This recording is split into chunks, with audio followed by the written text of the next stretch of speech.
Hi folks, this is Professor Schwitkus again, and in this section we're going to be talking about the sun. The sun PowerPoints are going to be in three parts. This first one we're going to give you some idea of the structure involved, and the other lectures we're going to be talking about how we know it, and we'll be going to also be talking about some of the evidence for the power being generated in the sun and how we know that, as well as some information about helioseismology and how that's going to help us learn about stars elsewhere. Now, I wanted to start off with these two songs, but given YouTube's and mine, my difficulty in playing these things, even though they're YouTube videos, I'm not going to bother with them. But anyway, The Doors or Richie Havens' Waiting for the Sun or Here Comes the Sun would be two songs to listen to while one is talking about the sun, obviously. Now this chart says that the sun is an average star. It really isn't an average one. If average means that you're taking the total number of stars and you're trying to find out which one is the average temperature or the average size or things like that. The range of stars is very, very large. It runs from sizes of stars that are about roughly a tenth the mass of the sun to things that are about 100 times the mass of the sun. And the amount of power that these stars are putting out is very much different than just the mass.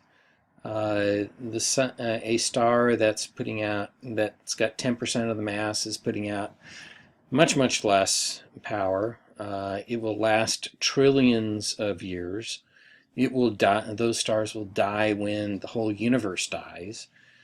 And then those stars that are 100 times the mass of the sun will last only 1 million years. And let me remind you that we've talked about in the past where the sun will last about 10 billion years. Now, more information would be provided on these topics when we learn about the evolution of stars, and that is something that we're going to be leaving to the other class associated with stars and galaxies. Well, but it is said, though, that the sun is not too hot, not too cold, not too large or not too small. It sounds like Goldilocks. And in reality, the Earth is in what we call the Goldilocks zone as far as the solar system is concerned. We saw that with Mars and with Venus previously. Those planets being too cold and too hot. So we live in a very nice place, and it just so happens to be that way. And some people could construe that as indication of a higher authority sort of dictating where we are. Well, be that as it may, it is a very interesting fact. Okay, here are some facts about the sun. One of the things I'd like to point out is the distance that we are from the sun is 150 million kilometers, even though it says 149 million here. It's just easier to remember that. But the radius, if you double the radius, you get the diameter, and the diameter is about 1% of the distance between here and the sun. So that makes it sort of easy to remember. If you remember that the sun is about as big as 1% of the distance to it, then you're halfway there as far as understanding some of the tidbits of the solar system. The sun is, when you look here, it's so much more massive than the Earth. And if you recall when we talked about Jupiter a couple of weeks ago, Jupiter is roughly 300 times the mass of the Earth. Now, if I've got that number correct, then that sort of implies that the mass of the sun is about 1,000 times that of Jupiter. Now the rotation period is kind of interesting. The rotation period, as I have indicated here, is 24 days at the equator, but at the poles it is less so. I think it's like 27 days. And that will put a twist on things, which we'll see is a big deal when it comes to the magnetic field of the sun and such things as sunspots. The luminosity is, there are certainly a lot of light bulbs you can light with this thing. And the temperature is about the same temperature as the center of the Earth, although the temperature at the core, at the very center of the Earth, is about 15 million degrees Kelvin. Now the density is not that significant, although remember, this thing is just a gas ball. I mean, it's not liquid, it's not solid, and it's got this density that's more so than water. Now here's a picture of what the sun looks like right now, and let's go to some of these websites. Let's see. First of all, let's go to the SOHO the SOHO spacecraft, Sun Observation Orbiting. Well, they'll probably tell us what the name is up here. SOHO is one of the spacecraft that looks directly at the sun. And from here, we can actually take a look at what the sun looks like right this minute. And we have a bunch of different detectors to look at, as indicated up here. And so this is the latest image. And you can see, you know, today's date is November 14th, 2016. And here we go. At 2016, 11:15. So this is probably Greenwich Mean Time, as it's indicated 1 o'clock there. And here if you look up here, this is 7:33 p.m. So that sounds like a reasonable explanation for that. If we pop back, we can look at a different detector, and we can see something that looks like that. I would suspect that this is an indication of a sunspot there and there and there. These different colors are indicative of different detectors that this satellite has. The point being is that, you know, normally when you have a satellite up there, you are looking at a variety of different detectors. Okay, so let's take a look at what the sun, the weather about the sun is right now. Whoa. Let's see, what is this? Let's get back over here. Yes, total solar eclipse. I can't let you guys go by without making some notice about that.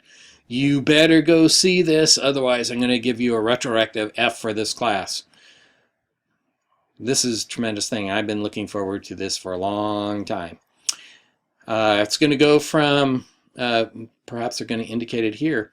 Yeah, it starts in Oregon and ends in South Carolina. It's going to go across Nashville, Tennessee, if you want to go and see, you know, the king there. I think I'm going to go into eastern Oregon because it's actually a desert there. So I'm hoping that the weather would be good. But I have some serial killer friends that are interested in creating a interesting backpack out there someplace. Anyway, that's something to think about. A few years back, I went out to Bryce Canyon to see what was called the Circle of Fire. The moon was much further away as far as nominal position, so it didn't cover the entire sun, and so we saw what was a ring of fire. And let me point out to you that it got cold. Most of the warmth of the sun disappeared during that period of time. Also, we got to go to Zion National Park and climb, go through the Narrows and climb Angel's Landing. That was pretty amazing stuff. Okay, so getting back to the sun, let's take a look at that ISON. This will give you an idea of the immense pressure that the sun is creating upon things. I think I may have shown you this last week in association with comets. but we're going to take a look at the ISON comet as it's coming in over here, and it's getting really bright, and then we're going to another detector, and then it gets really close to the sun and then disappears, and it is essentially gone.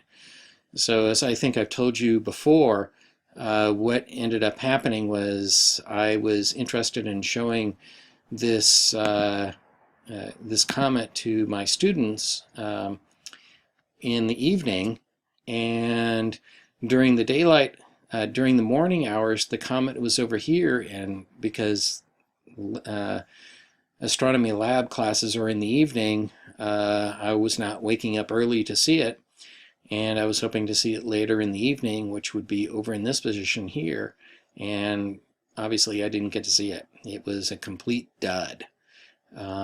So, let's take a look at it again. Look at the amount of material that's just dumping off of here. Tremendous blasts out of the sun.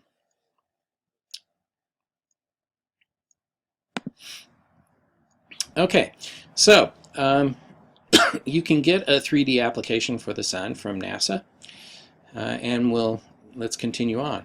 And how do we know what's going on with the sun? Well, let me remind you of the lectures we talked about in regards to spectra of various different types. We have two spectra talked about here, continuous absorption, and basically we can understand what the sun is made out of because of the spectra of the elements that are getting heated and the light being readmitted from those atoms.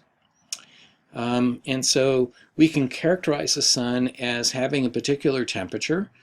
It is a black body. You guys should remember what that is. It's basically a euphemism for a perfectly absorbing and emitting body that has a characteristic temperature. And this black body has an atmosphere.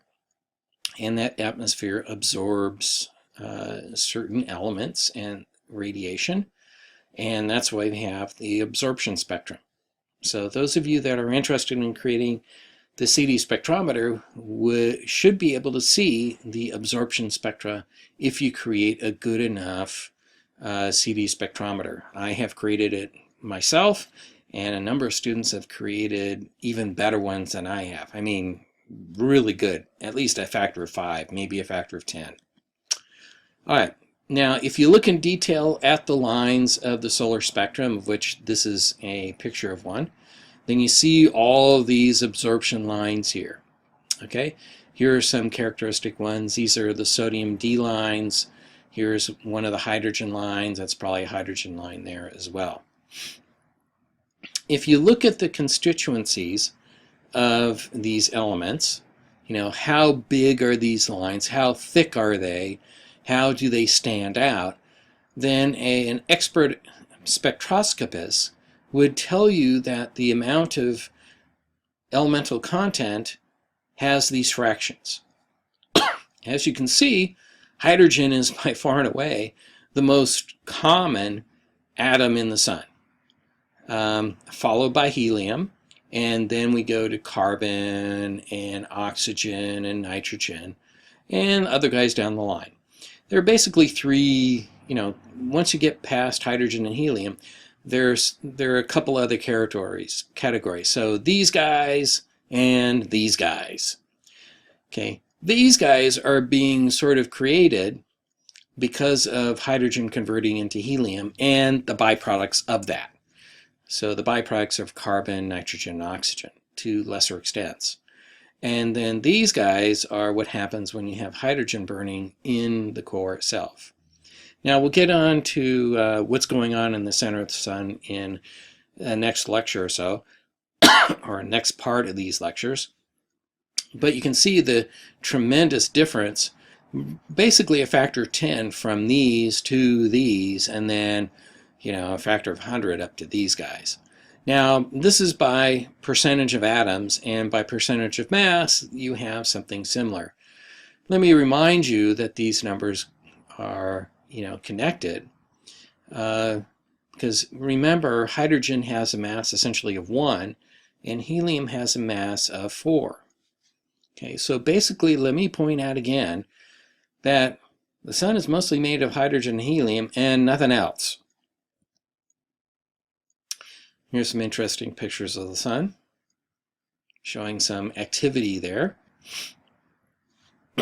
And from that activity, we've been sort of able to figure out what the structure is. So as I've said before, us physicists, or astronomers, if you will, are very creative in our names. And so we have the center of the sun, it's called the core. And then we have a radiative zone and a convective zone and a thing called the photosphere and a chromosphere and the corona. Some of these you may have heard about.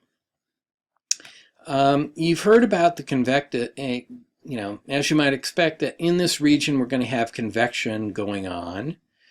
And in this region here we have radiation is the mechanism by which heat escapes from the core and goes out to this zone here. Okay, in this region we have convection loops occurring, and we should see that in the surface of the sun, and we actually do. So here we have a picture of these things. These things are called granules, and this is a black and white picture of what we've got up here. The regions that are light in color are where we have upwelling of material, and the dark regions are where the material is cooling off and sinking down below. For stars like the sun, the radiative zone is about 2/3 of the size of the sun, and this is 1/3 of the size of the sun. Okay, yeah, so we have that there. So this is another picture of it. Each one of these things, if I recall correctly, is about the size of Texas.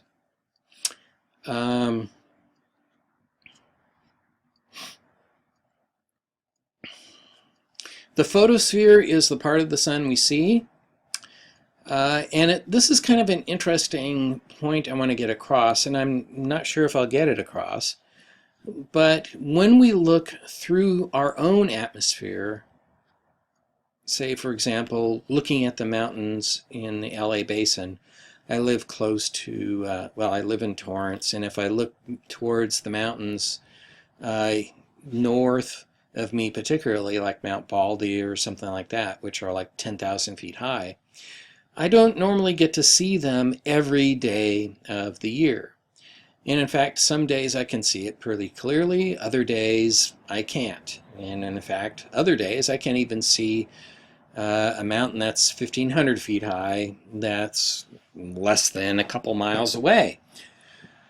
Now, that isn't to say that LA is completely smog covered. In fact, most of the difficulty at seeing these objects a mile or 2 miles away, or 20 or 30 miles away for Mount Baldy, has to do with how much water is in the air. And basically, light does not travel through the atmosphere completely cleanly, if you will. It doesn't simply go through it. Let me remind you that we see that every day. It has to do, and I repeat myself always on this, the sky is blue and sunsets and sunrises are red. Why is that? Well, blue scatters more than red light does, and so during the sunrises or sunsets, the sunlight has to travel through much more atmosphere than it does when it's directly overhead. Recall, the atmosphere is maybe 100 kilometers thick when it's overhead. But when I go out toward the sunrise or sunset, we're talking about the radius of the Earth in that direction. So we're going through a lot more material at sunrise and sunset, so it's not surprising that the blue light gets completely scattered away. And when the light scatters, it doesn't hold any information about where it was originally produced. After all, the blue light that we see, during the midday coming from the horizon was produced by the sun. which was directly overhead.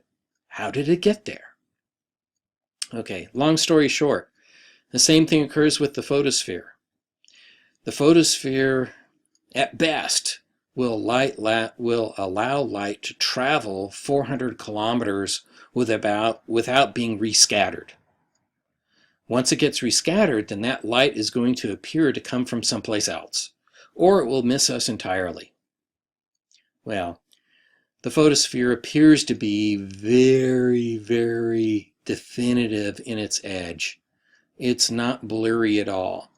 And the reason it isn't blurry at all is because 400 kilometers has nothing on 1.4 million kilometers. It's as simple as that. We can't discern the difference of 400 kilometers out of 1.5 million. It appears as a hard edge. All right, so this photosphere is a black body radiator of about 6,000 degrees Kelvin. There's another thing called the chromosphere, which is above the photosphere. It's not really observable except during an eclipse. It's pretty. And for the longest time, I was completely unclear as to the definition of what it was. A lot of books would indicate that the chromosphere was this region right here, which to me would imply that the boundary was right there.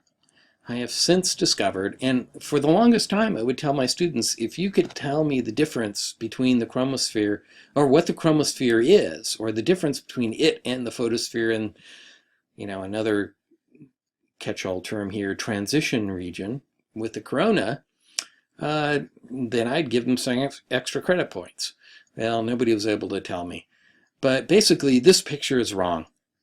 The photosphere basically ends at this spot right there. The chromosphere is where the temperature increases, and then it will actually decrease again, and then the corona takes off from there. That's what we call the chromosphere. It's very similar to what is occurring on the Earth when we go from the troposphere to the stratosphere to the exosphere.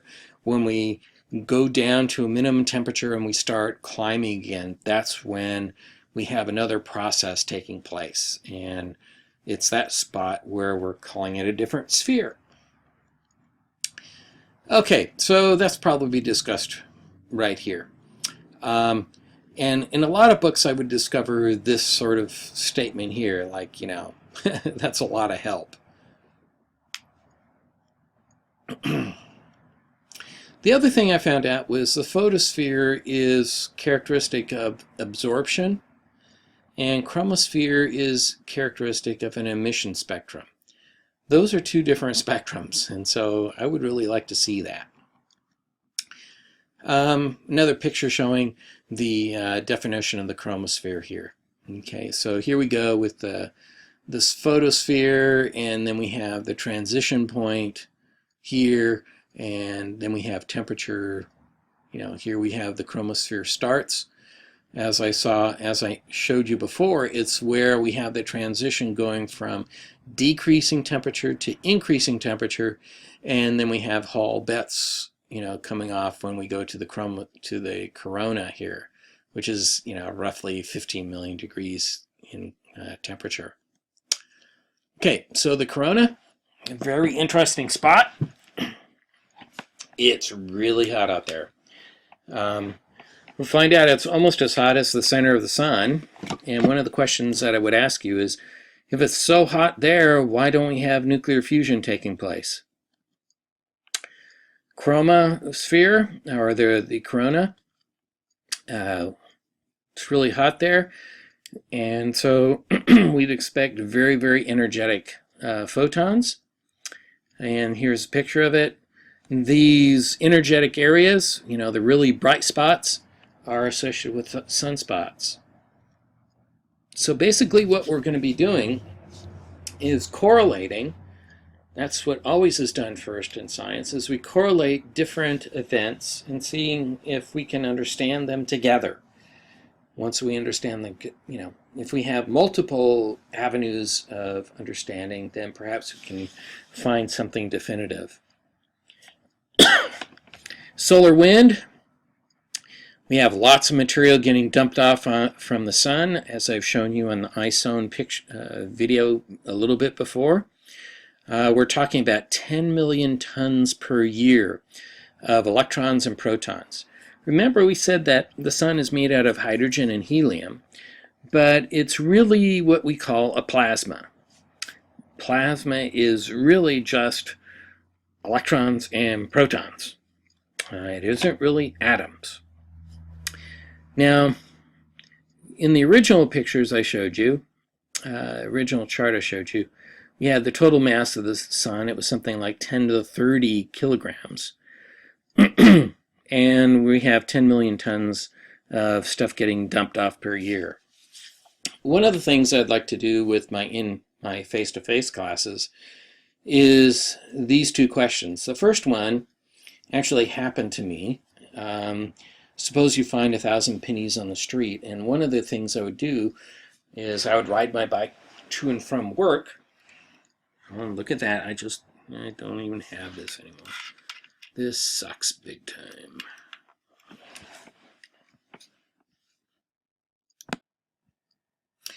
Okay, so what would happen to me is I would go to and from work, and I would collect money along the way. It was a game. I would ride my bicycle, and the game was basically an outgrowth of the fact that you're constantly looking on the ground for nails and what have you that would wipe out your tires, because that's not a good thing to do. It would take take a certain amount of time to stop and fix your tire, and then you'd be late for work.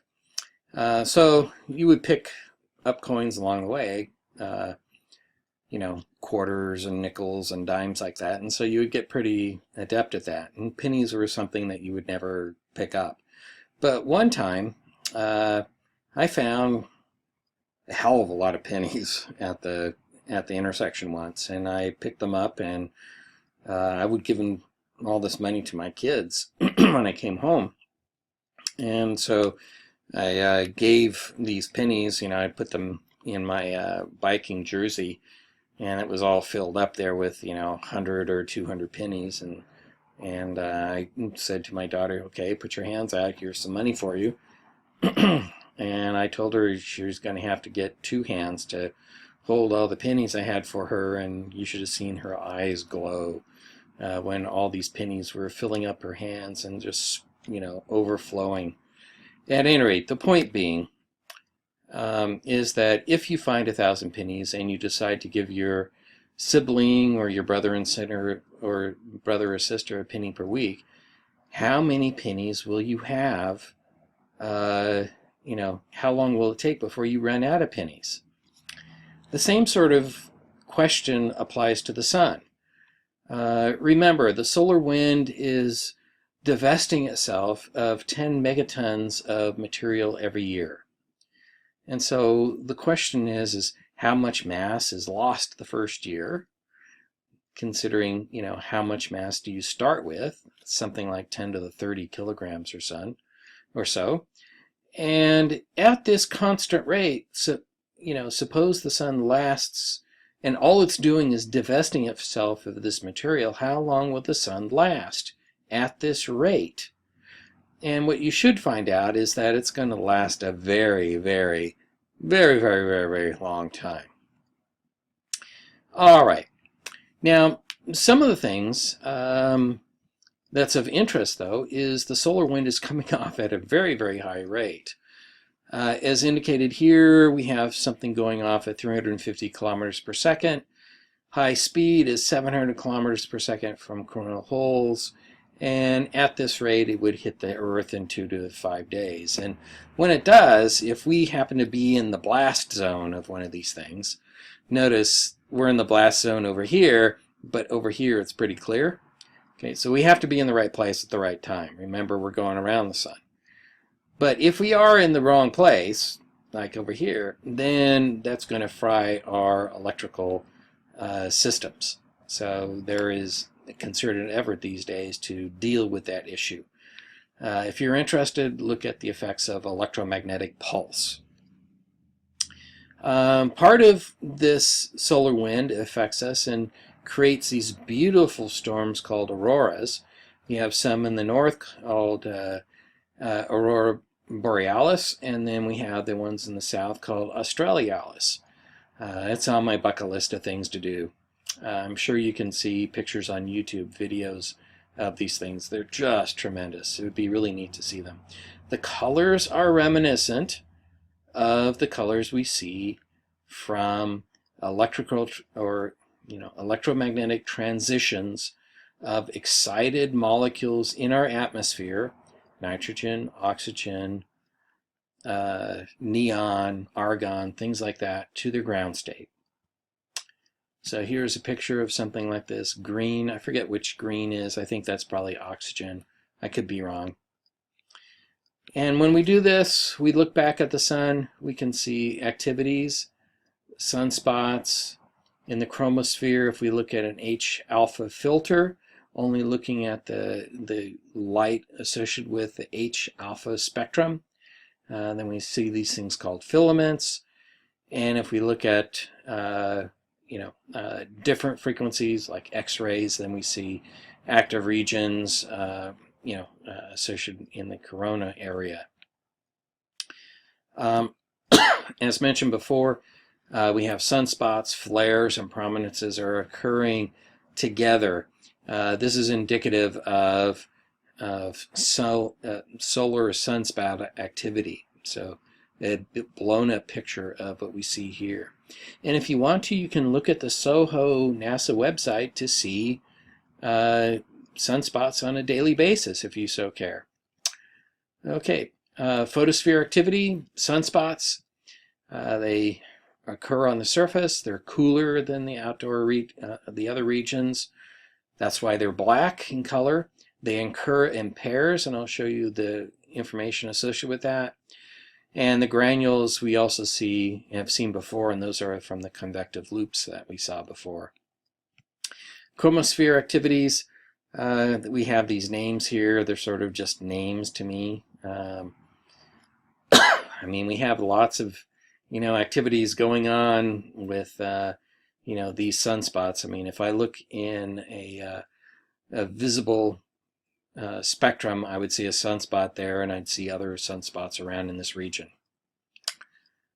Not actually sure what these things mean. Okay, prominences, basically we have a mass ejection. The Earth could easily fit in this little hole right there. Okay, so we have materials coming off. Sometimes they completely come off, and they're called coronal mass ejections. Sometimes they'll come up and come back. So here we have some activity going on, looking very, very closely at the disk, the edge of the sun, when we have some sunspots coming on that edge. And these lines are only showing up because the electrons are getting tightly bound around here. The electrons are hitting things. Flares are basically, the name of a prominence where stuff is getting ejected. What's the difference between a flare and a coronal mass ejection? This is one of the spacecraft that I would like you to take notice of, Solar Dynamics Observatory. We use this sort of thing frequently in our, and this is a picture animation really of what this guy looks like. Solar panels, we have detectors up here, and we have radio connection, communication links to the Earth. It looks like it's going probably to a Tetra spacecraft. Now, as an aside, this is a picture a friend of mine picked up of what one of these places look like, and I can tell you for a fact that that's indeed what they look like. Any spacecraft has got a lot of people looking after it, especially if something is happening. Most of the time, a spacecraft is not doing anything. It's sort of floating around, and it's sort of autonomous. And one or two people are watching it at any particular time. But if something interesting is happening, like you have to move it from one particular orbit to another, then all these consoles get filled up. And in my experience, you had a lot of people running around with epaulets on their shoulders and managers and that sort of stuff getting in the way of everything. But they're sort of there if in case anything goes wrong. Now, mind you, do they do anything when anything goes wrong? Typically not, because we spend a lot of time trying to figure out what can go wrong and what are the evidences of something going wrong, and furthermore, what to do about it when something goes wrong. But we do have lots of computer consoles, and we sometimes will have two people associated with one particular spacecraft system, like payload or communications or propulsion or orbital dynamics or on any of the instruments. So yes, indeed, that's what these things look like. Now, I want to talk about coronal mass ejections because this is something that you could take a look at. We saw it with the Ison comet. You could take a look at it and estimate from these pictures how fast the material is popping off. Okay, so all these little hash marks here, if you look from here to here, that's the same size as from there to there. These little circles are indicative of the photosphere of the sun. So this is 1.5, roughly, million kilometers across. And so here I took a look at this and that said that was, okay, 2.75 out to there, and then, 31 minutes later it came out to here, and that's 1, 2, 3.5. Basically, this thing has moved from 0.75 to 0.5, okay, in the span of 31 minutes. And you could do the same thing for these two guys as well. And you should find out that from here to here, these things, from this little region here to that little region there, looks like the same particles. They had to have been going at about 350 kilometers per second, sort of well within that number that I was pointing out to you before. Okay, that's it for part 1. We'll talk to you about part 2 in a little bit.